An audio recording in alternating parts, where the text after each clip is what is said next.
नमस्कार, आप देख रहे हैं जय एक्सप्रेस। मैं हूं आपके साथ हरी शहीद। मंदसौर से बड़ी खबर आ रही है। मंदसौर पुलिस ने बड़ी कार्रवाई करते हुए अवैध मादक पदार्थ डोडा चूरा पर कार्रवाई करी है, जो अवैध तरीके से ट्रक के अंदर लोड करके 15 क्विंटल डोडा चूरा लेकर 2 तस्कर निकलने वाले, ये सूचना पुलिस को मिलती है और पुलिस ने दबिश देकर 15 क्विंटल डोडा चूरा के साथ 2 आरोपियों को गिरफ्तार किया है।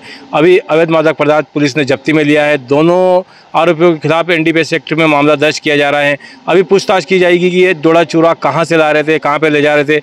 अभी और भी खुलासा होने की पूरी संभावना जताई जा रही है और पुलिस पूरे मामले की जांच में जुटी है कि इस तरह अवैध मादक पदार्थ की तस्करी में कितने लोग और जुड़े हुए हैं और भी बड़ा खुलासा होने की संभावना है। कैमरामैन भावेश के साथ जय।